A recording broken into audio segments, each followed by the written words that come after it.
बाबा कहते हैं, मेरे प्यारे बच्चे, तुम्हारी ज़िंदगी में जो कुछ भी हो रहा है ना, वो कोई इत्तेफाक नहीं। ये मुश्किल वक्त बस एक इम्तिहान है और मेरा ये संदेश इस बात का निशानी है कि तुम्हारे तकलीफ़ों का दौर ख़त्म होने वाला है। बच्चे, मैं जानता हूँ कि कभी कभी ज़िंदगी तुम्हें ऐसे मोड़ पे ले आती है जहाँ तुम्हें लगता है कि सब कुछ ख़त्म हो गया है। जब अपनों का रवैया बदलने लगे, जब हालात खिलाफ हो जाए, जब लोग ताने देने लगे, तब इंसान कमज़ोर महसूस करता है। लेकिन बच्चे, याद रखना, यही वो वक्त होता है जब मैं अपने बच्चों के सबसे करीब होता हूँ। हर मुश्किल के पीछे मेरी कोई ना कोई रहमत छुपी होती है। जब तुमको लगे कि कुछ भी सही नहीं हो रहा, तब तुम समझ जाना कि तुम्हारे बाबा तुम्हारी ज़िंदगी में कोई बड़ा बदलाव लाने वाले हैं। और बच्चे, मैंने तुम्हें अनेकों बार समझाया, बार बार समझाया, किंतु तुम जल्दबाजी में बिना कुछ सोचे कोई भी कार्य कर रहे हो, किसी भी दिशा में चल देते हो, इसलिए तुम्हारा कार्य रुक रहा है।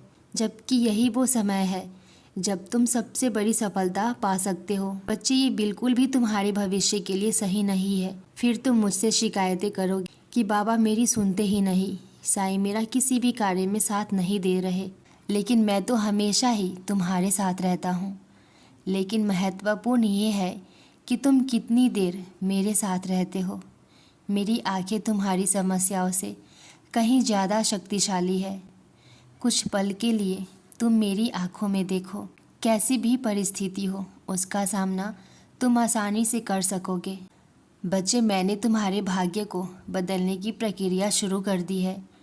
मैंने तुम्हें लाखों लोगों के भीड़ में चुना है, इसलिए अब तेरी किस्मत तुम्हें नए मोड़ पे ले जा रही है। थोड़ा धैर्य रखो और निराश बिल्कुल भी मत होना, क्योंकि जिसने तुम्हारी किस्मत लिखी है ना, वो ब्रह्मांड के सबसे बड़े लेखक है। मेरे बच्चे, अगर लक्ष्य सर्वोपरि है तो फिर आलोचना, विवेचना और प्रशंसा कोई मायने नहीं रखती है। याद रखना, पछतावा तुम्हारा अतीत नहीं बदल सकता और चिंता भविष्य नहीं संवार सकती। इसलिए वर्तमान का आनंद लेते रहो। जीना और उचित कर्म करते रहना ही सच्चे सुख की प्राप्ति है। जीवन में सांसें गिनकर मिली है, इनको व्यर्थ नहीं गंवाना है। इनका सही उपयोग करके ही तुम्हें अपना आज और कल संवारना है। नकारात्मकता और व्यर्थ की चिंताओं में सांसें तेज और व्यर्थ हो जाती है। इस बात को ध्यान में रखकर अपने हर एक पल को समर्थ बनाओ। एक बात तुम हमेशा अपने मन में रखना कि तुम्हारे अनुसार कुछ भी तय नहीं है, और जो तय हो चुका है ना, उसका तुम्हें बिल्कुल भी अंदाज़ा नहीं है। इसलिए तुम बस मेरी भक्ति करो, अपना कर्म करो, मैं तुम्हें उचित और उत्तम फल दूंगा। बच्चे, उदास मत हो। एक व्यक्ति है जिसके आने से तुम्हारी तकदीर बदल जाएगी, क्योंकि मैं जानता हूँ तुम्हें कोई ऐसा इंसान चाहिए जो तुम्हें समझ सके, तुम्हारे हर दुख में, हर सुख में तुम्हारा साथ दे, जिसे सिर्फ और सिर्फ तुमसे मतलब हो। ऐसे इंसान की तुम्हें तलाश है ना, जो तुम्हारे विचार के हो, तुमसे सच्चा प्रेम करता हो।